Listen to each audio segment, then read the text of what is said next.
오늘은 그 에스라 느헤미야서 마지막 강의를 한번 해보도록 하겠습니다. 자, 지난 시간에 이제 그 느헤미야 11장, 12장을 갖다가 우리가 이제 보면서 하나님의 집 낙성식 하는 걸 살펴봤고요.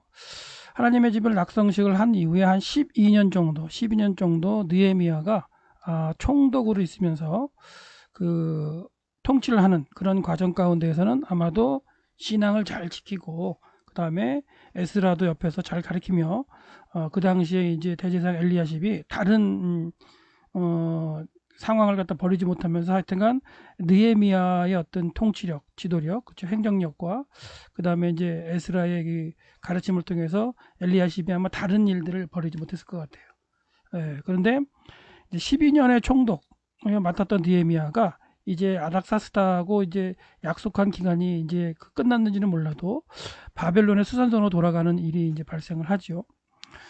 근데 이제 바벨론에 돌아가서 이제 수산성에 머무는데 거기에 머물렀을 때 이제 예루살렘 공동체가 그죠? 예루살렘 공동체가 하나님의 율법으로 떠나는 그리고 대제사장부터 백성에 이르니까 죄를 짓고 있다는 소식을 들어요.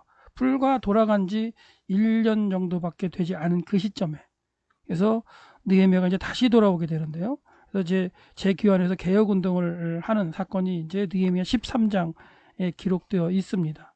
근데 이제 이 느헤미야 13장에 기록되어 있는 개혁이 된 걸로 끝나는 게 아니라 느헤미야가 하나님께 간구하는 기도로 끝내요. 그러니까 이 개혁이 완전하지 못했고 그 다음에 대제사장을 중심한 제사장 그리고 레위인 백성들까지도 다시 또 신앙이 무너졌고 그러는 가운데 이제 하나님께서는 이제 말라기 선지자를 통해서 앞으로의 일들에 대해서 이제 선포하시는 그런 걸로서 이제 그 시대가 마감이 됩니다. 그래서 오늘 이제 그 역사서 구약 성경 역사서가 마감되는 니에미아의 끝장을 한번 살펴보도록 하겠는데요.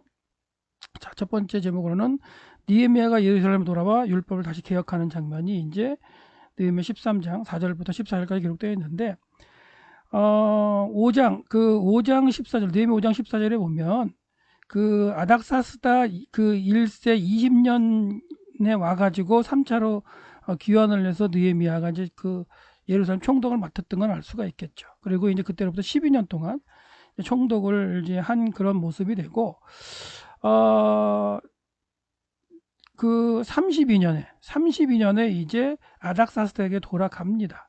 예.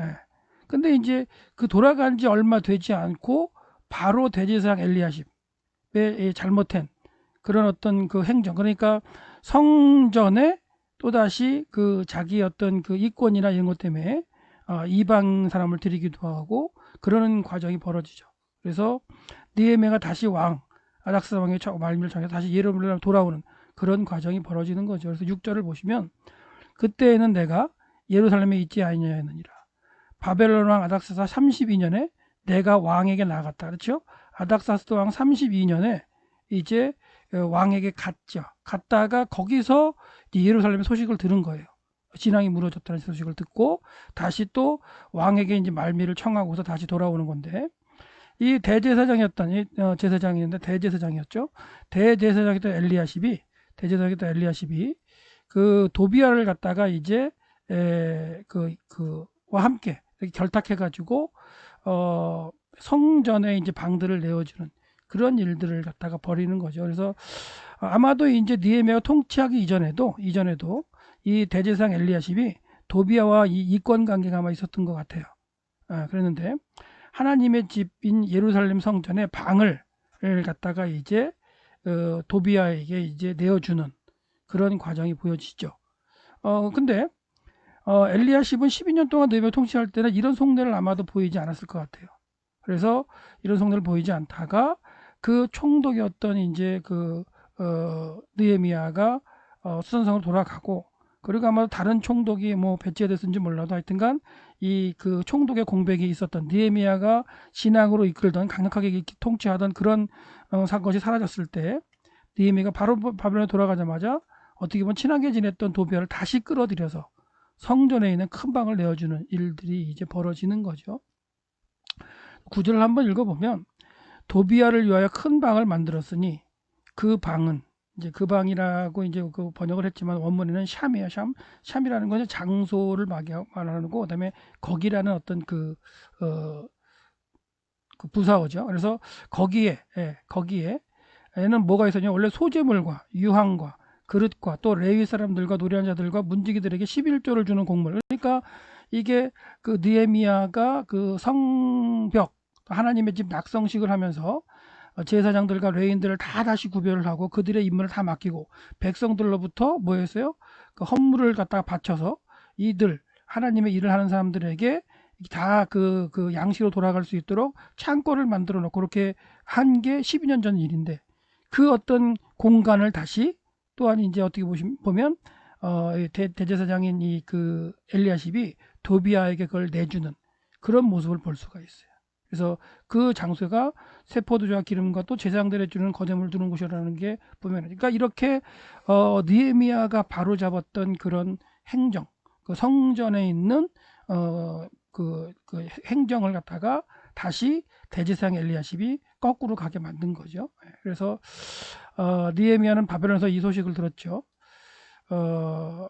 근데 이제 정작 그 요 대제사장이 했던 그러니까 그 성전 공동체가 다시 뭉쳤다는 얘기는 이제 들어기를 했는데 대제사장 그 엘리야십과 도비야 사건은 이래서 돌아와서 이제 알게 되는 과정이죠. 예. 그렇게 되는 과정이 되겠고요. 그래서 이제 느헤미야 그리고 내가 예루살렘에 왔다. 그리고 엘리야십이 도비야를 위해 하나님의 집들의 방을 갖다 주는 거죠. 그래서 이제 여기서 보면 직역한 건데 만들기 위해서 행한 이렇게 번역을 했는데 이게 같은 단어예요, 사실은. 만들다는 단어가 이제 아사의 부정사 형태로 쓰여 있고요. 행했다는 이 동사 수로도 이제 아사의 그 동사를 갖다 쓰고 있기 때문에 이 동종 목자로 그러죠. 동종 목자. 그래서 같은 동사를 부정사 형태하고 이제 동사 형태를 갖다 한꺼번에 써가지고 강조를 하고 있죠. 그리고 또 그 악한 일 또 이제 강조가 되어 있는 거예요. 그래서 이렇게 이제 행해서는 안 되는 일들을 범하고 있는 이 엘리야십의 이 상황을 갖다가 이제 알게 된 거죠. 이것을 알았을 때 느헤미야는 심히 두려움에 떨었어요. 그리고 도비야의 집의 모든 세관을 그 방으로부터 바깥으로 이제 던져 버렸죠. 예. 그래서 이제 내가 도비야의 집의 모든 세관을 그 방으로부터 던졌다. 그래서 이제 여기서 내가 던졌다고 나와서 이걸 갖다 직접적으로 이제 저는 이제 던졌다고 설명을 하긴 했지만 아마도 이제 그 느헤미야가 성전에 들어갈 수 없는 상황이었다면 명령을 내리고 아마도 치우도록 했겠죠. 그래서 직접 이제 던져버렸다는 표현보다는 아마 그 도비야에게 관련된 일들을 제사장이라든가 아니면 레위인들 통해서 그걸 갖다가 이제 방을 청소하는 그런 걸로 이제 보시는 게 좋을 것 같아요. 그리고 내가 말했다.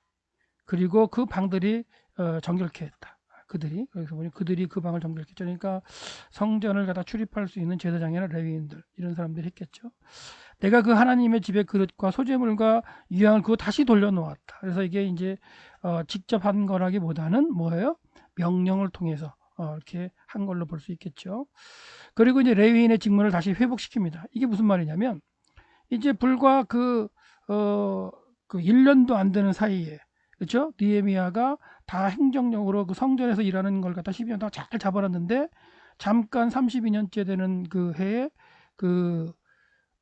수산성에 갔을 때 바벨론에 갔을 때에 이 엘리야십이 문제를 갖다가 또 이제 바꿔놓은 거죠. 그래서 엘리야십과 도비야의 문제를 해결한 느헤미야는 레위인과 관련한 걸 또 알아보게 했어요. 근데 또 알아보니까 레위인들이 받을 몫을 받지 못하는 거예요. 이미 다 자기가 12년 전에 해가지고 12년 동안 잘 정리해서 레위인들을 다 공개할 수 있도록 그렇게 장치를 해놨는데 레위인들이 받을 몫을 받질 못해요. 그래서 그 몫을 못 받으니까 먹고 살기 위해서 성전의 직무를 뒤로 하고 자기 자신의 밭으로 가서 일하고 있는 거예요. 이 사사시대에 벌어진 일들이 이게 또 이루어지는 거예요. 예. 그래서 이제 이걸 갖다가 깨달은 알았던 느헤미야가 성전 직무를 행하는 레위인들과 노래하는 자들과 그들을 다시 한번 이제 성전의 일을 맡을 수 있도록 돌려보내게 되는데, 그런 과정 가운데 이제 민장들, 지도자들을 꾸짖는 거죠. 그러면서 말하기를 뭐냐? 어찌하여 하나님의 집이 버려졌느냐? 버려지게 되었다는 얘기죠. 레위인들을 불러서 모았고, 그리고 그들이 일어나는 장소를 다시 세웠어요. 그러니까 히브리형으로 하게끔 했죠. 그리고 그렇게 되자 다시 또 백성들이 11조를 가져오는 거죠. 어떻게 보면 그러니까 백성들이 11조를 가져오지 않고 느헤미야 때 가져온 거는 뭐 행정적으로 강하게 했을 그런 가능성도 있지만, 대제사장이었던 이 엘리야십의 그 행위가 백성들의 마음에 맞지 않았을 수도 있겠죠. 그래서 백성들이 11조를 안 가져왔다가 다시 이제 느헤미야를 통해서 질서가 잡힐 때 다시 가져오게 되는 이런 과정으로 우리가 볼 수가 있겠죠. 그래서 온 유다가 해서 주어가 강조가 되어 있고요. 곡식과 그리고 세포도주와 그리고 기름의 11조를 곡간에 가져왔다. 그러니까 그 곡간을 도비아에게 주었던, 그죠? 그 곡간이 다시 회복된 다음에 이렇게 백성들이 가져온 11조로 채워서 제사장들과 레위인들을 공개할 수 있는 그런 상황으로 만든 거죠.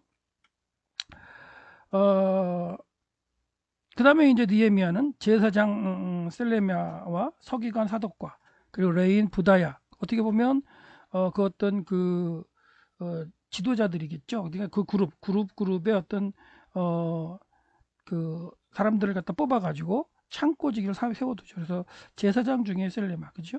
서기관 중에 사독, 그죠? 그 다음에 레위인 중에 부다야를 갖다가 세워서 창고지기를 삼고, 그 다음에 이제 하난을 그 다음에 두 번째로 이제 세우는 그런 과정이 있는 거죠. 그러니까 이런 과정 가운데에 믿음직한 자들, 그 느헤미야가 믿음직한 자들을 이제 세우게 되는데, 그 믿음직한 자들 강조가 됐어요. 그들은 그들에게 믿음직한 자들로 생각되었다 했을 때, 이게 믿음직한 자들이라는 게 이제 강조가 되어 있는 걸 볼 수 있겠죠. 그래서 모든 사람에게 믿음직한 자들로 해가지고 세워지는 그런 일이 있었고, 그리고 그들을 통해서 이제 제사장들이나 서기관이나 레위인들에게 그 백성들이 가져온 11조가 이제 나눠지게 하는, 이렇게 하는 게 결국 대제사장이 잘못했던 걸 다시 또 평신도 지도자인 느헤미야가 와서 개혁하면서 다시 잡는 걸 볼 수 있어요. 그러면서 기도를 하죠. 느헤미야가, 내 하나님이여, 이 일로 말미암아 나를 기억하여 주시옵소서. 내 하나님의 전, 그리고 그 모든 직무를 위해 내가 행한 선한 일을 닦아내지 마시옵소서. 이게 무슨 말이냐면, 자기가 한 일을 기억해달라, 그리고 자기 한 일을 갖다가 없게 하지 말고, 이렇게 한 게 아닌 것 같아요. 그러니까 하나님의 일이 되도록 다시 한번 이렇게 선하게 제가 했는데, 그 일이 다시 한번 어그러지지 않도록, 닦아내지라고 이제 번역을 했지만 어그러지지 않고 계속해서 그게 준행이 될 수 있도록 해달라고 하나님께 기도하는 모습이라고 봐야 되겠죠. 자기가 잠깐 자리를 빈 사람에 대제사장의 의도로 인해서 이렇게 다 문제가 발생이 됐는데, 그걸 다시 한번 회복시킨 다음에 다시 한번 그런 일이 벌어지지 않도록 하나님 께 기도하는 그런 느헤미야의 모습을 볼 수 있고요. 그 다음에 이제 느헤미야가 또 하나 또 개혁하는 건 뭐냐면, 느헤미야가 12년 동안 통치할 때는 아마도 안식일을 정확하게 잘 지켰을 거예요. 근데 이제 느헤미야가 잠깐 그 자리를 비운 사이에 느헤미야가 이제 그 자리를 비운 사이에 예루살렘과 유다의 신앙들이 무너졌다 그랬잖아요. 대사장이 이렇게 엘리야십이 무너진 가운데, 그래서 안식일날 일하는 사람들이 발견된 거예요. 그래서 느헤미야는 유다에서 어떤 사람이 안식일날 술틀을 밟고 곡식단을 가져오고 운반하고, 그리고 포도와 무화과 나무 여러 가지 짐을 나르려고 나귀에 싣고, 그리고 안식일에 예루살렘에 들어오는 걸 본 거예요. 그러니까 그 잠깐 사이에, 어떻게 보면 1년도 안 되는 사이에 백성들의 신앙이 또한 무너져서 그 이전 신앙으로 가버리는 거죠. 그래서 느헤미야 이걸 보고서 음식물 파는 걸 경계하는 거예요. 이 사람은 지금 음식물 팔려고 이제 들어오는 거죠. 또한 유대 사람들 말고도 두로 사람들이 또한 예루살렘에 이제 물건을 가져와서 물고기와 각종 물건을 가져다 안식일 날 파는 거예요. 유다와 예루살렘 자손에게. 그러니까 이 사람들이 이게 두로 사람이죠. 두로 사람이 강조했는데, 이 사람들이 이제 예루살렘에 거하면서 이제 안식일 날 팔기 때문에 이것들을 보고서 느헤미야가 유다의 모든 귀족들을 이제 꾸짖으면서 얘기하는 거죠. 너희가 악을 행한 이야기 어찌 된 것이냐? 안식일을 어떻게 범하느냐? 너희 조상들이 이렇게 안식일을 범하다가 하나님께 징계를 받았다. 이런 얘기죠. 우리 하나님이 이 모든 재앙을 우리 위에와 우리 성읍 위에와 내리셨던 거 아니냐 이런 얘기를 하고, 그럼에도 너희가 안식일 범함으로 이스라엘의 진노가 더 심하게 한다. 이렇게 말하면서 깨닫게 하면서 이제 행정력으로 느헤미야가 성문을 닫게 만들어요. 그래서 느헤미야는 안식일 전날 예루살렘 성문이 어두워갈 때 문을 닫아버리라 그래요. 그래서 그리고 뭐라 그래요? 안식일이 지나가기 전에는 열지 말라. 아예 강제로 성문을 닫아버리면 들어올 사람이 들어올 수 없고 바깥에 사람이 물건을 팔려고 들어올 수 없잖아요. 그래서 성문마다 세워가지고 그 보초하는 사람을 세워가지고 안식일에는 아예 못 들어오게 만드는 거죠. 예. 그랬더니 이제 장사꾼들이 미리 들어와가지고 이제 팔 수가 없으니까 성 바깥에서 이제 머무는 거예요. 성 바깥에서 머무는 건 됐을 때 뭐라고 얘기하냐면 너희가 어찌하여 성 밑에 머무느냐. 만일 너희들이 다시 이렇게 머문다면, 그러니까 성 밖에서도 안식일을 범하지 않게 하려고 너희들에게 내가 손을 보낼 것이다. 징계를 내리겠다는 얘기겠죠. 그래서 그 이후부터는 이제 사람들이 안식일 날은 절대로 오지 않았던 거예요. 그러니까 성 안에서 물건을 팔지 못하게 하는 것뿐만이 아니라 안식일 날을 갖다가 물건 가져와서 기다렸다가 아직 끝나자마자 또 성에 와서 팔려고 이렇게 물건을 가지고 와서 성 앞에서 자고 있는 그런 사람들을 갖다가 오지 못하도록 한 거죠. 그래서 안식일을 제대로 지키기 위해서 이 느헤미야는 이렇게 일을 한 거죠. 그래서 느헤미야는 레위 사람들이 뭐라고 얘기해요? 안식일을 거룩하기 위해 몸을 정결케 하고 그리고 와서 성문을 지켜라. 그리고 하나님께 기도하면서 나의 하나님이여 나를 위하여 이것을 기록하소서. 그리고 당신의 은혜로 나를 불쌍히 여기옵소서. 그러니까 자기가 행하는 이 일들이 하나님 지켜지게 해달라고 기도를 하고 있는 거예요. 어떻게 보면 자기가 잘한 일들을 기억해 달라 이것보다는 하나님 제가 한 이 일, 하나님의 일이 기억이 돼서 사람들이 지켜갈 수 있도록 하나님이 은혜를 베푸시고 그 큰 은혜로 지켜달라는 그런 기도를 갖다가 지금 느헤미야가 하나님께 드리고 있는 거예요. 그 다음에 이제 또 한 가지 상황은 또 뭐였냐면 다시 또 이제 느헤미야가 그 자리를 비운 사이에 이방인과 또 그 결혼하고 하는 사람들이 또 있었고 아니면 그 이전에도 약속을 했지만 분리되지 않은 사람들이 있었던 것 같아요. 그래서 제사장과 레위 사람들의 반열을 다시 한번 또 생각해요. 그러니까 이들이 다시 한번 무너졌을 수 있어요. 1년이 되지 않는 기간 동안에 무너질 수 있는 거고 아니면 그 이전에 내보내기로 약속한 상태에서 내보내지 않았던 사람도 있었을 것 같고요. 그래서 이제 느헤미야가 예루살렘에 돌아왔을 머물면서 유다 사람이 아스돗과 암몬과 그러니까 아스돗도죠. 암몬도 그다음에 모압도의 여인들을 맞아 아내로 삼는 것을 또 본 거예요. 그러니까 아주 잠깐 1년 정도밖에 안 되는 그 시간에 무너질 수 있는 거죠. 그리고 또 그들의 자녀가 반 정도는 아스돗 방언을 하지만 유다 방언을 못 한다는 거예요. 그러니까 어떻게 보면 지금 이 시대에도 뭐 미국으로 유학을 가거나 했던 그런 사람들의 자녀들이 그 아주 다른 나라의 말들을 잘하면서 한국말을 못하는 그런 이제 상황이 된 거죠. 어떻게 보면 그래서 우선에서 쓰는 말이 유다 방언이 아니고 그 각 족속의 방언들을 쓰고 있는, 그러니까 어떻게 보면 유학간 그 곳의 언어를 쓰고 있는 그런 모습들을 발견한 거죠. 그러면서 이제 그들을 이제 책망하면서 저주하고 때리고 막 그러니까 강제력을 가지고 또 그들의 머리털을 뽑고 그리고 하나님께 그냥 막 맹세시키는 이런 행정력을 발휘하는 게 느헤미야였어요. 그래서 느헤미야가 어떻게 했다고요? 책망을 했어요. 책망을 하고 또 저주까지 하고요. 몇 사람을 때리기도 했고요. 머리털을 뽑기도 했고 그리고 강제로 하나님께 맹세까지 시키면서 너희는 너희의 딸들을 그들의 아내들에게 주지 말라. 그리고 너희는 저희의 딸들을 너희 아들이나 너희를 위하여 데려오지 말라. 이렇게 다시 한번 강력하게 행정력을 발휘해 가지고 신앙을 다시 한번 체근하는 그런 느헤미야의 이제 행정을 볼 수가 있습니다. 느헤미야는 이제 과거 솔로몬 때 이 솔로몬이 이제 하나님 앞에 이렇게 지혜를 받아 잘 통치했지만 이방 여인을 이제 취해서 그렇죠? 문제가 만들어졌던 것 이런 것들을 기억하게 하면서 대제사장 엘리야십과 그의 가문들 그렇죠? 대제사장 엘리야십의 손자가 이제 호른 사람 산발라사의 사위가 되버렸던 거거든요. 그러니까 이제 그런 것 과정 가운데에 책망하게 되는. 그러니까 엘리야십의 이제 손자가 그 손자 그 손자가 이제 그 호른 사람 산발라서 된 게 시점이 언제일지는 또 모르죠, 사실은. 그러니까 느헤미야가 이렇게 자리를 비웠을 때에 바로 그 시기했느냐, 아니면 그 이전에 했느냐 모르겠지만 하여튼간 그 어간에 하여튼간 엘리야십이 이방 여인을 데려다 또한 이렇게 하는 거예요. 그러니까 이런 어떤 그 대제사장 엘리야십의 행적을 본다면 느헤미야가 52일 동안 성벽을 이렇게 지을 때에 그때에도 며느리가 있었잖아요. 그렇죠? 이방 며느리가 있었는데 그때에도 이 창회할 때에도 아마도 내심은 이권 때문에 그 대제사장 직위를 가지고 이권 경제적인 걸 취해서 이방 사람들이랑 이렇게 관계를 가지고 정치적이나 아니면 경제적 이익을 취해야 되는데 그렇게 못하는 거잖아요. 지금 그렇게 못했어요. 느헤미야가 있을 동안에는. 근데 느헤미야가 없는 동안에 이제 다시 또 손자가 또한 사위를 산발의 사위가 되었다는 그런 상황을 볼 때에 아마도 최근의 일인 걸 알 수가 있겠죠. 그것을 알고 이스라엘 솔로몬이 이 일로 범죄하지 않았느냐. 그는 많은 나라 중에 비길 왕이 없었죠. 근데 하나님의 사랑을 입었었고, 근데 그 왕으로 사망을 하나님이 다 온 이스라엘 주셨다. 그리고 전무후무한 그 앞에도 그런 사람이었고 그 후에도 없겠다는 그런 영광을 누리던 솔로몬 왕인데 이방 여인이 이제 그를 범죄하게 만들지 않았느냐 이런 얘기를 하는 거죠.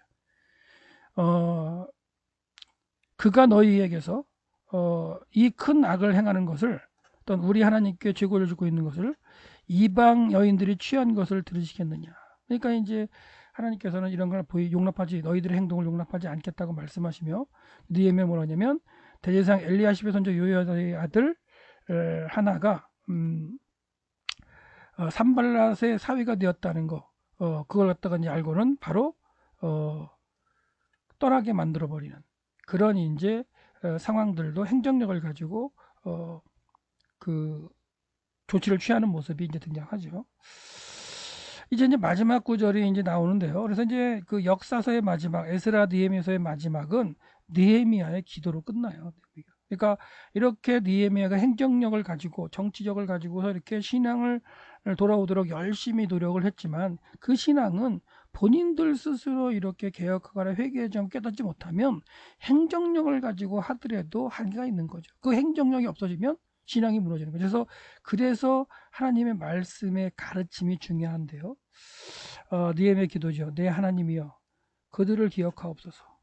그들이 제사장 직분과 그 제사장 직분과 제사장과 레위 사람들의 언약을 더럽혔습니다. 이렇게 기도하는 거죠. 그래서 내가 이방 사람으로부터 떠나도록 했습니다. 하고 이제 깨끗하게 했습니다. 그리고 내가 제사장과 레위 사람들의 책무를 세워 각각 자신의 일을 다시 한번 맡도록 했습니다. 그리고 정한 때에 나무와 처금인 것들을 드리게. 그러니까 백성들로부터 가지고 온 게. 그러니까 하나님의 집에 하나님의 사람들을 통해서 하나님의 일이 진행될수록 다시 또 정치력을 가지고 다시 세팅을 했어요. 나의 하나님이여 나를 기억하소서 복을 주옵소서. 그래서 자기가 한 일을 기억해달라는 계속해서 맥락이 아니라 자기를 통해서 일하시는 하나님의 그 일들이 계속해서 유지되고 진행되게 해달라는 그런 간구로 에스라 느헤미야서가 마치는 거예요. 근데 우리는 다 알고 있지만 이 에스라 느헤미야 시대에 동시대를 살았던 말라기 선지자를 통해서 외쳐지는 걸 보면 하나님께서는 성전문을 닫을 사람이 있으면 좋겠다라고 말씀하고 계신다는 거. 그러니까 아무리 정치력을 가지고 이렇게 행정을 가지고 강하게 밀어붙이지만 깨닫던 사람이 스스로 이렇게 돌이키고 깨달은 사람 신앙으로 그걸 유지하지 못하면 행정력으로는 되지 않죠. 그래서 이제 계속해서 이제 그 에스라 느헤미야 그 시대에 이제 무너져가는 그때에 말라기 선지자를 통한 하나님의 말씀을 한번 살펴보도록 하겠는데요. 말라기는 4장으로 이루어졌는데 말라기 선지자를 통한 외침과 예언을 갖다 한번 보겠는데요. 다 우리가 볼 수는 없고 주요 인경 몇 것만 이렇게 체크하면서 지나갈게요. 주전 430년경부터 420년 정도까지 이제 뭐 활동했다고 얘기를 하는데요. 말라기 선지자는 학사 에스라 총독 느헤미야 동시대를 살면서 이제 하나님의 말씀을 선포했고 이 동시대에 이제 학사 에스라는 그래도 여호와 하나님께로 돌아오라고 이렇게 그 백성들을 가르치면서 역대기 상하를 기록하게 돼요. 그래서 열왕기 상하와 역대기 상하가 같은 역사를 기록하고 있지만 예레미야가 쓰고 있는 열왕기 상하하고 에스라가 마지막 시대를 살면서 역대 상하를 쓰는 건 관점이 좀 달라요. 그래서 에스라가 쓰고 있는 역대기 상하를 보면 하나님께서 징계를 내리셨지만 회개를 하고 돌아오면 하나님은 다시 그를 통해서 일하신다. 그런 관점에서 느헤미야 시대에 이렇게 잘못되는 신앙들의 그걸 보면서 너희들이 다시 한번 회개하고 돌이켜라. 그럼 하나님이 너희들과 함께 하시고 너희들을 통해서 하나님이 일을 하려고 하신다라는 그런 관점에서 이제 역대기를 쓰고 있죠. 그래서 하나 예를 들면 역대기에는 므낫세가 하나님 앞에 잘못을 행해서 바벨론으로 끌려가는 걸로 나오죠. 그런데 바벨론으로 끌려가서 죽는 게 아니고 바벨론으로 끌려가서 거기서 회개를 해요. 회개를 했을 때 하나님은 다시 그를 유대 땅으로 돌려보내 주셔가지고 종교개혁도 하는 그런 내용이 역대기에 등장해요. 자, 므낫세에 대한 기록인 열왕기의 기록은 예레미야는 뭐냐면 왜 열왕기 시대의 왕들이 하나님 앞에 무엇을 잘못했기 때문에 바벨론으로 잡혀갈 수밖에 없는가의 관점이기 때문에 므낫세에게는 다 잘못한 일들만 기록하고 있는 거죠. 근데 학사 에스라는 므낫세가 회개하고 돌아왔던 일들을 기록하는 건 뭐냐면 지금 에스라하고 느헤미야가 또 말라기가 사는 그 시대의 백성들의 지금 삶이 신앙적인 삶이 계속 무너져가고 반복하는 삶이에요.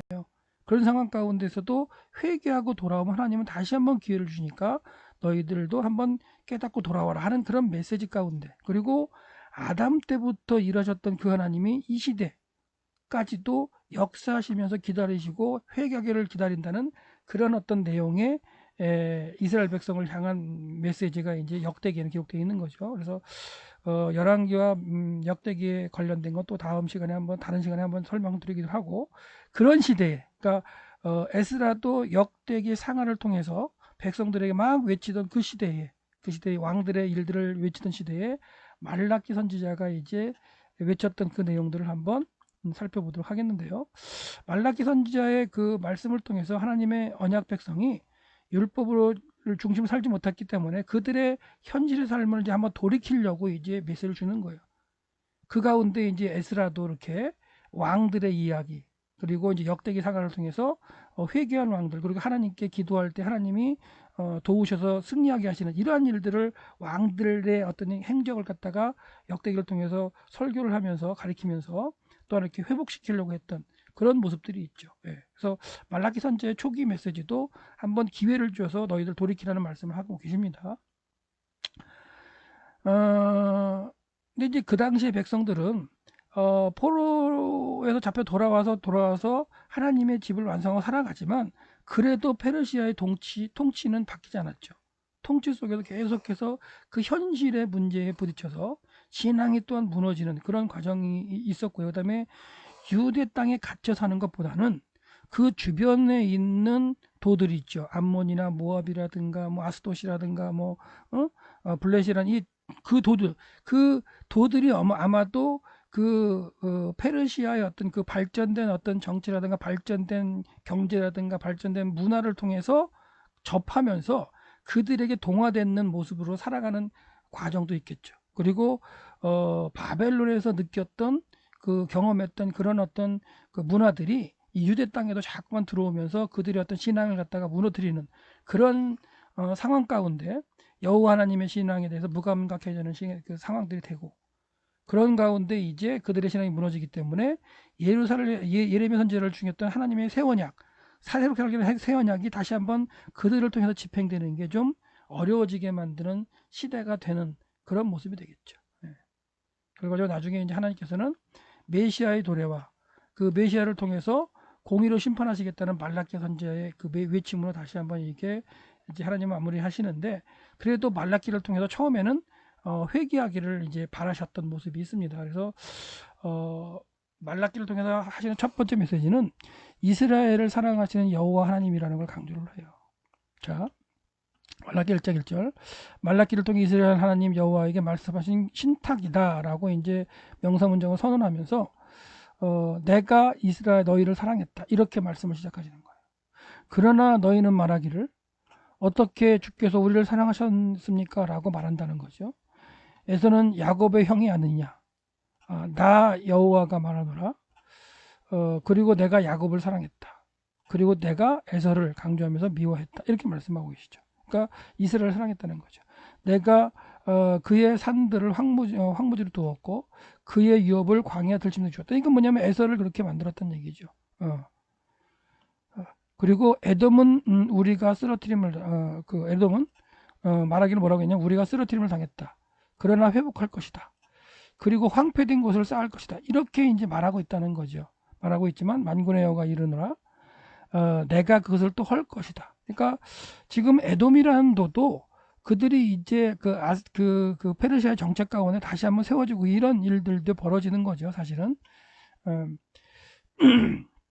그들은 그들의 악한 지경이라 그리고 영원까지 여호와께서 비난하는 백성이라 부를 것이다. 그래서 그렇지만 그들도 회개하지 않고 여호와 하나님을 갖다 계속 비난하고 그다음에 이 유다도를 갖다가 유다에 사는 유대인들을 계속해서 힘들게 만들고 신앙으로도 멀어지게 하는 그런 과정으로서 있는 에돔을 갖다가 이제 하나님 책망하시고 이스라엘 유다의 도에 사는 백성을 사랑하셨다라고 이렇게 이야기하고 있죠.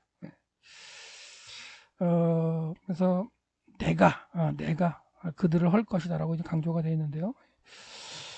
그리고 이제 하나님 계속해서 뭐라고 말씀하시면 너희는 눈으로 볼 걸 하는 거예요. 그리고 너희는 말할 것이다.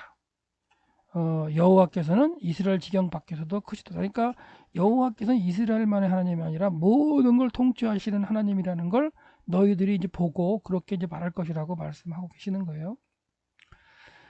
그 다음에 이제 사랑하셨다고 말씀하신 다음에 제사장들의 이제 죄를 밝히려고 또 선포하시는 거죠. 하나님께서 제사장들의 뭐라고 말씀하시냐면 아들은 아버지를 존경한다. 자, 그리고 종은 그 주인을 존경한다. 이렇게 말씀하시면 내가 아버지다 라고 선언하세요. 명사문자고 내가 아버지다. 근데 나를 존경함이 있느냐 너희들이? 내가 주인이다. 근데 너희들이 나를 두려움이 있느냐? 이렇게 말씀하고 계시는 거예요. 만군의 하나님은 내가 아버지이고 또한 내가 주인인데 나를 존경함도 없고 나를 두려워하는 사람도 없다는 거예요. 그리고 제사장들은 내 이름을 멸시한다. 그러니까 제사장들이 하나님의 이름을 멸시하는 거는 뭐예요? 대제사장이 그렇게 다른 길로 가고 있기 때문에 그 밑에 있는 제사장들도 이권 개입을 하게 되고 이렇지 않았을까요? 그렇죠? 예. 그런데 이제 제사장도 뭐라고 얘기해요? 우리가 주의 이름을 어떻게 멸시했습니까? 라고 얘기하고 있다는 거예요. 예. 그러면서 이제 하나님께서 뭐라고 말씀하면 너희는 주의 상 그것을 가볍게 경멸히 여겼다는 거예요. 경멸이 가볍게 여겼다는 거예요. 그러니까 하나님께 드려지는 것 이런 어떤 제물들 이런 것들을 갖다가 그 볼 때 정해진 걸로 안 하고 뭐 이권 개입이나 이런 걸 가해서 어떻게 보면 어그러지게 자기들에게 유익이 되게끔 만드는 일들이 대제사장들도 제사장도 그랬고 제사장들도 아마도 그랬던 제사장들이 있었던 걸 알 수 있겠죠. 하나님께서는 만군의 아마르 아도나이 찌파도 만군의 여호와가 이르노라 말한다라고 하시면서 너희들이 희생제물을 도살하기 위해 눈먼 것을 가져오는 것을 가져가면 이렇게 했는데 그게 악하지 않느냐 이거죠. 눈먼 걸 가져와도 그냥 어떻게 좋은 걸 가져오면 취하고 안 좋은 걸 드리던 이런 거죠.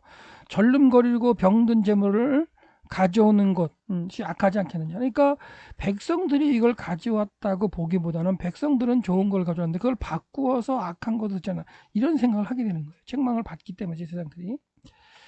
그것을 너희 통치자들에게 가져가 봐라. 그가 기뻐하겠느냐. 하물며 내가 그렇게 하겠느냐 이런 얘기죠. 혹은 그가 너희들의 얼굴을 올리겠느냐. 너희들 기뻐하겠느냐 이거죠. 그걸 가져가 봐라. 그러면서 이제 쓰여 있는 단어 이제 나가시라는 단어를 쓰고 있을 때 이건 뭐냐면 아주 가까운 거리 꼭 만지거나 뭐 포옹할 수 있는 정도의 가까움인데 그 가까운 사람에게도 통치에 가보라 이거예요. 그래도 아무리 친밀하더라도 그걸 받지 않겠다는 얘기죠. 그러니까 가깝지도 않은 통치자에 가져와줘도 기뻐하지 않을 텐데 나에게 가져오면 내가 받겠느냐. 그러니까 하나님의 백성들이 재물을 이걸 가져왔다. 그 잘못된 걸 가져와도 제사장들이 잘못됐다고 얘기하고 제대로 된 걸 가져오게 만들어야 되는데 아마도 그런 걸 가져오는 걸 갖다가 묵살하고 이렇게 드려지기도 했던 걸 수도 있고요. 아니면 좋은 것을 가져왔지만 그걸 취하고 다른 걸 드릴 수도 있겠고요. 결과적으로는 가르치지 않고 그저 형식적으로 제사를 드리게 만드는 그런 과정일 수도 있고, 아니면 빼돌리고 좋은 것을 자기가 가질 수도 있고 나쁜 걸 드리는 이런 어떤 제사장들의 모습을 책망하고 계신다는 거죠. 그러니 이제는 하나님께 은혜를 구하라, 기회를 주시는 거죠. 우리를 불쌍히 여겨서라고 이렇게 기도하라는 얘기예요. 그리고 회개하라는 얘기죠. 너희의 손으로부터 이같이 되었는데 내가 너희들로부터 받겠느냐. 너희들이 잘못됐더니 너희들이 잘못됐는데 내가 받지 않겠다는 얘기죠. 만군의 여호와가 이르노라. 그러니까 회개할 기회를 주신다는 뜻이네요. 그러면서 이렇게 말씀하시죠. 너희 중에 누가 있다면 문을 닫을 자가 있으면 좋겠다. 그런데 성전을 했는데 성전 문을 닫을 자가 있으면 좋겠다. 그리고 너희들이 내 단에서 헛되이 불사르지 못하게 하면 자가 있으면 좋겠다. 예. 너희 안에는 나를 위한 기쁨이 없다. 만군의 여호와가 이르노라. 내가 너희의 손으로 드리는 그것을 기뻐하지 않는다라고 말씀하셨어요. 예. 왜냐하면 태양이 뜨는 곳으로부터 그가 지는 곳까지 이방 나라들 중에 내 이름이 클 것이고 모든 양소에 내 이름을 위하여 가져와 희생제물을 불할 것이고 정결한 소재가 가져와질 것이기 때문에 그런 것들을 다 잘못된 거 필요 없다라는 얘기. 그러니까 어떻게 보면 유대인으로 하나님의 백성이라고 해서 드리는 그런 것들을 받지 않으시고 태양이 뜨는 곳에서 그가 지는 거니까 이방 사람들이 다시 한번 올라와서 드려지겠다는 거, 그런 것까지 하나님은 보시고 계신다는 거예요. 내 이름이 나라들 이방 나라들 중에 크면서 그들이 나에게 와서 경배할 것이라는 걸 또 다른 게 말씀하고 계시죠. 이건 이미 이제 한 90여 년 전에 이제 스가랴 선지자를 통해서 이렇게 외쳐졌던 말씀이죠. 예루살렘 하나님의 집에 이방인들이 와서 경배하고 그들을 통해서 제물을 받으시고 그들을 기쁨으로 이제 받으시는 그런 게 이미 예언이 있는데, 너희 그 언약 백성인 율법으로 살아가는 백성들이 그걸 갖다가 하나님 앞에 먼저 하면서 이방인들도 이렇게 드려지게 만들어야 되는데, 그 이방인들이 아직 그렇게 되기 전에 이 백성들을, 그 유대 백성들이 먼저 무너져 버렸죠. 그래서 이런 일들을 하시려고 다시 한번 기회를 주셨고 유대 그 율법의 백성 삼으셨고 언약을 갖다가 다시 한번 기억하도록 하셨는데, 그들이 신앙이 무너졌을 때 하나님께서는 이제 메시아를 통해서 기름 부음을 받을 그 여자의 후손을 통해서 이런 일이 이루어지게 하신다는 그런 이제 말라기의 예언을 갖다가 하게끔 하시는 거죠.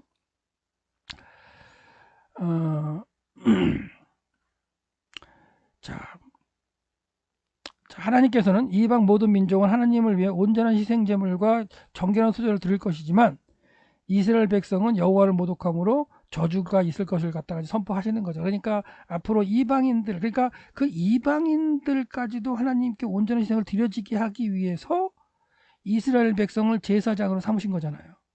이스라엘 백성을 통해서 그 이방인이 드려지는 그 제물들을 하나님께 드려지게 하려고 했는데 그 제사장 역할을 해야 할 이스라엘 백성이 무너지고 있는 거, 신앙이. 그래서 너희들은 그것을 더럽혔다. 그러면서 너희들이 말하기를 주 여호와의 상은 더러워졌다. 그리고 그것의 과일은 음식은 가벼이 여겼다고 말한다는 거예요. 그리고 보라 얼마나 괴롭히는 일이냐. 그리고 너희들은 비웃었다. 그렇기 때문에 만군의 여호와가 이제 그런 그들에게 말씀하시는 거죠. 너희는 강탄한 것을, 그리고 저는 것을, 그리고 병든 것을 가지고 있다. 그러니까 잘못된 하나님께 드려지지 않아야 될 걸 드려지고 있다는 거예요. 그리고 너희들은 예물을 가지고 있다. 그러나 너희 손으로부터 내가 기쁘게 받지 못하겠다는 말씀을 하고 계시는 거죠. 예. 그러니까 이방인들도 하나님께 가져오는 예물들을 받게끔 해야 할, 드려지게 해야 할 그 이스라엘 백성들의 신앙이 이제 먼저 무너지고 있음을 말씀하고 계시는 거예요.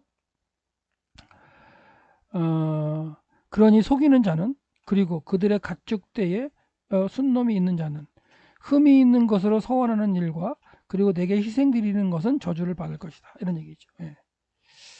아마도 이제 그들의 가축대에 순놈이 있는 자, 이런 표현은 뭐냐면 순놈을 드려야 되는데 아마도 순놈이 아닌 다른 걸 이제 드리기도 했는지도 모르겠어요. 그러시면서 하나님께서 하나님께 잘못 드려지는 제물에 대해서 징계를 내리시겠다, 저주를 내리겠다고 말씀하고 계십니다. 자, 만군의 여호와가 이르노라 나의 이름이 이방 중에 두려움이기 때문이다 하면서 이방인들로 두렵게 하면서 나에게 가져올 제물들, 아주 그냥 좋은 제물로 기쁨으로 되어질 그럴 일들이 일어날 텐데 그 과정을 수행해야 할 이스라엘 백성의 신앙이 잘못된 감을 이제 책망하시고, 그 이스라엘 백성 신앙이 잘못되는 게 왜 그래요? 제사장들이 잘못하기 때문에 그렇다는 얘기죠. 그래서 이제 이같이 명하노라, 너희 제사장들아 이 말을 들어라 하면서 이제 하나님이 선포하시는 거죠. 뭐라고 말씀하셨냐면, 너희들이 듣지 않는다면, 그리고 너희들이 내 이름을 영광을 나타내기 위해 마음을 두지 않는다면 내가 너희에게 저주를 보낼 것이다, 이런 얘기를 말씀하셨죠. 그리고 내가 너희들을 저주할 것이다. 이 아라르라는 저주는요, 이거는 신적인 저주예요. 이 저주라는 단어가 이제 두 개가 쓰이는데, 하나님께서 아브라함에게 이렇게 약속하셨죠. 너를 저주하는 자를 내가 저주하겠다, 이렇게 말씀하셨는데, 거기에서 아브라함에게 말씀하신 그 저주라는 단어가 같은 단어가 아니에요. 사실은 너를 저주하는 자다, 그러니까 너를 시시껍질하게 안 보는 그 사람들, 그런 어떤 사람들이 사람들 가운데 이렇게 저주하는 거예요. 근데 너를 어떤 사람으로 저주하는 그들에게 내가 아라르 할 것이다, 신적인 저주를 내릴 것이다 할 때 그 아라르 를 썼는데, 하나님께서 여기서 그 제사장들에게 아라르 하는 저주, 그러니까 신적인 저주를 갖다 내리시겠다고 이제 말씀하고 계시는 거죠. 하나님께 왜 저주를 내리시냐면, 너에게는 마음에 두는 것이 없다. 하나님의 말씀을 마음에 두지 않고 하나님을 갖다가 향해서 제대로 하는 일이 없다는 거죠. 나를 보라. 너희들의 그 후손들을 꾸짖을 것이다. 그리고 내가 너희들의 얼굴에 똥을, 너희 절기의 희생물에 똥을 뿌릴 것이다. 하나님께서 이렇게 말씀하고 계시죠. 제사장들에게. 그러니까 제사장들이 제대로 가르치지 않고 하나님 앞에 아주 안 좋은 것들을 드리게 만들었을 때, 백성들의 어떤 신앙을 갖다가 세우지 못했을 때 이렇게 말씀하시는 거예요. 그가 너희들을 그것과 함께 치울 것이다. 그래가지고 부정해진 걸 다 그냥 치우겠다고 말씀하시죠.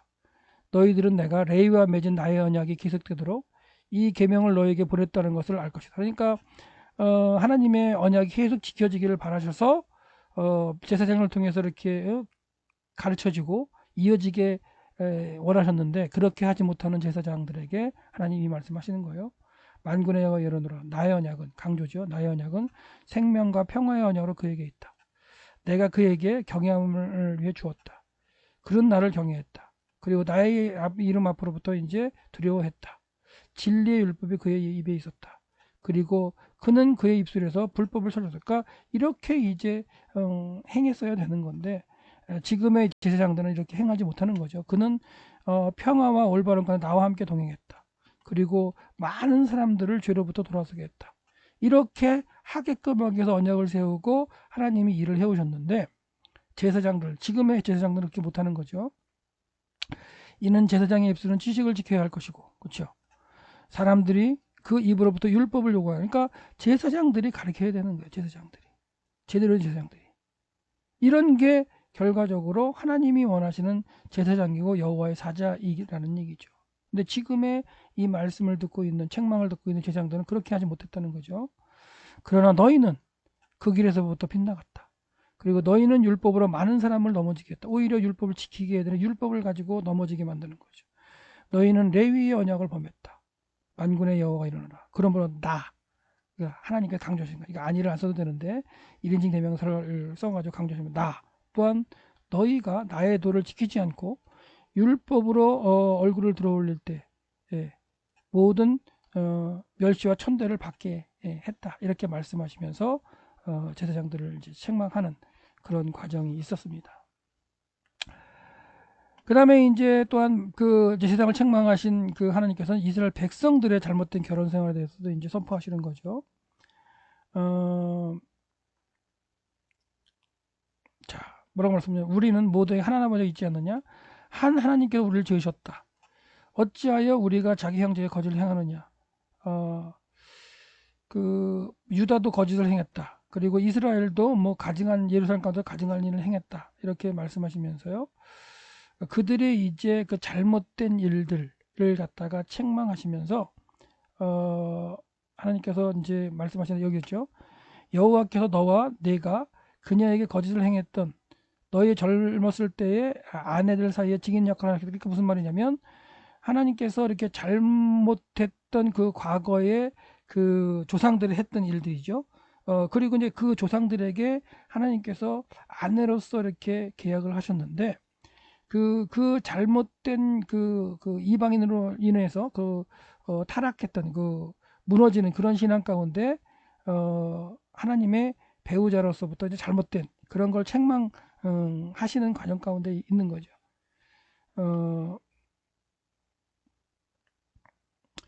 그러면서 하나님께서 원하시는 건 뭐냐면 회개하기를 원하시는 거죠. 그러니까 그 조상 젊었을 때는 건 조상들 그들의 조상들이 잘못 행한 일을 갖다가 다시 한번 너희들도 범하지 말라라는 그런 가운데 기회를 주면서 책망을 하시는 말씀이라는 거예요. 그러니까 그 이전의 조상들이 하나님의 어떤 신부로서 이렇게 그 아내로서 역할을 했어야 되는데 못했고, 근데 그 하나님은 계속해서 그 하나님께서는 그 선지자를 보내셔서 또는 제사장을 통해서 회복하기를 원하셨고, 그러는 가운데 너희의 젊은 시절의 아내, 그러니까 조상들의 어떤 그런 시절을 갖다 돌아보고 그다음에 거짓되게 행하지 말라, 지금 그렇게 하지 말라고 이렇게 하나님 말씀하고 계시는 거예요. 그러면서 이제 나는 이혼하는 것을 미워한다. 이스라엘 하나님 여호와께서 말씀하셨다. 그리고 자기의 옷으로 폭력으로 가리는 것을 싫어한다. 만군의 여호와가 이르노라. 그러므로 너희들을 명심하라. 너희들은 거짓되게 행동하지 말라라고 이렇게 또한 백성들의 어떤 그런 현 시대에 그들의 어떤 그 삶의 모습을 또 이렇게 책망하고 계십니다. 그러면서 이제 그 죄악을 심판할 이제 메시아의 도래에 대해서 이제 이해를 하고 계시죠. 그래서 말라기 선지자는 여호와 하나님의 공의와 구원에 대해 언약 공동체가 무책임하게 행동하는 거. 그러니까 지금도 회개하고 돌아오기를 바라면서 이렇게 외쳐지고 있지만 그들이 이제 계속해서 돌아오지 않고 하나님께 죄를 범하는 그런 일들이 진행되는 과정 가운데 있을 때에 여호와의 사자가 오셔서 언약 공동체를 연단하시고 심판하실 그런 이제 예언을 하는 거죠. 예. 자, 하나님께서는 이제 말라기 선지자를 통해서 말씀하죠. 너희는 너희 말로 여호와를 피곤하게 했다. 너희는 뭐라고 말하냐면 무엇으로 우리가 피곤하게 했습니까? 그러니까 우리가 무엇을 잘못했습니까? 이렇게 이제 되묻는 거죠. 너희는 악을 행하는 모든 자는 여호와의 눈에 선하며 그리고 그는 그들을 기뻐하신다. 그러니까 악을 행하는 것 자체가 여호와께 선하게 보신다. 이렇게 이제 오히려 잘못 얘기하는 거예요. 그리고 악을 행하지만 여호와는 그들을 기뻐하신다고 이렇게 얘기하는 거고요. 그리고 또한 말하기는 공의 하나님이 또 어디에 계시느냐 또 이렇게 말하는, 그러니까 자기들이 잘못들을 행하면서도 오히려 그 잘못 행하는 걸 이렇게 선한 것으로 이렇게 위장하고 포장하는 이런 과정 가운데 있는 거죠. 그럴 때 하나님께서 뭐라고 말씀하시냐? 보라, 내가 나의 사자를 보낸다. 그리고 그가 내 앞에서 길을 예비할 것이다. 그가 너희를 찾고 있는 성전으로 들어올 것이다. 너희가 바라는 언약의 사자도 들어올 것이다. 보라, 그가 오신다. 만군의 여호와가 이르노라. 누가 그의 오실 날들을 감당할 수 있을까? 이 직역해서 이런 거예요, 사실은. 누가 그 나타나실 때 설 수 있느냐? 죄가 있으면 설지 못한다는 얘기죠. 왜냐하면 그는 정죄시키는 자에 불과하기 때문에 아주 그냥 태워버린다는 얘기죠. 그는 빨래하는 자들의 재물과 같이, 그러니까 죄를 갖다가 이렇게 재물로 이렇게 하다 보면 이렇게 빨래하면 이렇게 그 때들이 나오는 것처럼 죄를 갖다가 다 이렇게 이제 체크하게 된다는 얘기죠. 그는 은을 정지하는 자로 정결케 하는 자로 앉으실 거다. 그러니까 죄가 없는 사람을 갖다가 이제 그 앉게 하시고 죄가 있으면 심판하실 그런 모습으로 이제 다시 오셔서 나누시겠다는 말씀이겠죠. 그는 레위 자손들을 정결케 할 것이다. 그리고 금같이 은같이 깨끗하게 하실 것이다. 또 여호와의 의로움으로 제물을 드리는 자가 될 것이다. 이렇게 이제 메시아를 통해서 어떻게 보면 여자의 후손을 통해서 회복될 그럴 어떤 이후의 어떤 그 자손들을 통한 회복을 갖다가 이렇게 선포하고 계시죠. 그리고 유다와 예루살렘의 헌물이 여호와에게 옛날처럼 그리고 처음 해처럼 즐거움이 될 것이다. 그러니까 회복된 오시는 분을 통해서 회복되면 이렇게 다시 한번 즐거움이 있겠다는 것. 그리고 내가 재판을 위해서 너에게 가까이 올 것이다. 그리고 잘못된 사람들에게서는 죄를 범하는 심판하고 오시는 그런 모습으로서 오겠죠. 예. 그리고 나는 마술사들과 가늠한 자들과 거짓으로 맹세한 자들과 그리고 품꾼과 삭과 과부와 고아를 압제하는 자들, 나그네를 굽게하는 자들과 나를 두려워하지 않는 자들을 갖다가 이제 증인이 돼서 그가 심판하게 하실 거다. 이렇게 말씀하고 계시죠. 나는 여호와다. 예. 그러면서 나는 변하지 않는다. 그리고 너희 야곱의 자손들 너희는 멸망하지 않을 것이다. 그러니까 그렇게 이제 끝까지 기회를 주면서 그 이스라엘 그게 그 죄악을 행하는 후손들이지만 그 가운데에서도 회개하고 돌이키는 사람들을 통해서 이루시겠다는 약속을 하고 계시는 모습입니다. 그래서 이제 하나님과의 관계를 다시 한번 재정립할 수 있는 말씀을 하시는 거죠. 그래서 너희 조상들이 나의 길을 떠났다. 그들이 지키지 않았다. 그렇지만 내게로 돌아오라. 그러면 내가 나에게로 돌아가겠다. 이렇게 이제 하나님 그러니까 회개하고 다시 돌아오면 내가 돌아가겠다. 이런 기회를 갖다가 하나님께서는 주시는 거예요. 그런데 너희들은 뭐라 그래요? 어떻게 우리들이 돌아갈 수 있습니까? 이렇게 얘기하고 있다는 거죠. 그러면서 하나님께서는 이제 너희들 도둑질을 하고도 우리가 무슨 도둑질을 했습니까? 이렇게 하는 거죠. 이렇게 얘기했다. 그리고 11조와 예물을 도적질하고도 우리가 11조 예물을 도적질 않았습니다. 이렇게 말하고 있는 그런 곳에서 돌이켜서 신앙을 다시 한번 새롭게 한다면 내가 너에게 돌아갈 것이다 라고 하나님께서는 다시 말씀을 하고 계셔요. 그러면서도 뭐래요? 너희 11조를 온전한 11조를 한번 더 해봐라. 그러면 내가 쌓을 것이 없도록 잘 내가 내리겠다는 얘기예요. 내 집에 양식을 채우라는 얘기는 뭐예요? 지금 양식을 가져오지 않기 때문에 하나님의 일을 하는 이 제사장과 레위인들과 성전과 관련되어 있는 사람들이 다 어떻게 해요? 먹고 살지 못하고 어그러지고 하는 그렇게 되는 과정이 벌어지고 있는 상황인 거죠. 그래서 한번 11조를 가지고 시험해봐라. 온전하게 드려봐라. 그럼 내가 너희들에게 하늘 문을 열고서 내려주겠다 이거죠. 너희들이 복을 쌓을 곳이 없을 수 있을 정도로 주겠다고 말씀하시는 거예요. 예. 그러니까 회개하고 너희 돌이킨다면 내가 이렇게 다시 한번 축복을 주고 너희의 땅을 기쁨의 땅으로 만들겠다라고 지금 다시 한번 말씀하고 계십니다.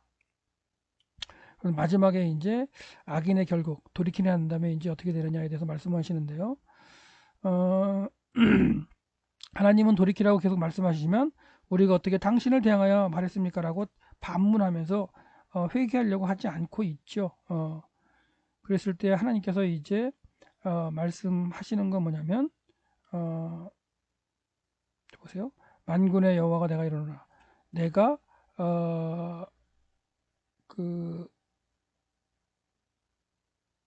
다 넘어가고요. 참으로 보라. 화덕과 같이 극렬히 타는 날이 올 거예요. 이게 심판이죠, 심판. 돌이키지 않기 때문에 모든 교만한 자들과 악을 행하는 자들 그 다 베어버림을 당하는 거죠. 그렇죠? 베어버려서 이제 태워지는 그런 과정이 되겠고 그가 그날에 그것들에게 불을 놓을 것이다. 그리고 그들에게 뿌리나 가지가 남겨놓지 않겠다. 그러나 내 이름을 경외하는 너에게는 의로운 태양을 이렇게 하나님께서는 심판과 그 심판을 통해서 또한 깨닫는 자를 다시 한번 또 구원을 주시겠다는 그런 어떤 메시지를 갖다 남기시는 거죠. 그리고 의로운 태양이 떠들어오고 이제 경외하는 사람들은 그의 날개들에게는 치료하는 광선이 있어서 치료할 거다. 이렇게 이제 그 말씀하시고 그리고 구원을 받는 그들은 이제 밖으로 나가서요.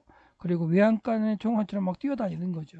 하지만 악인들은 밟히는 거죠.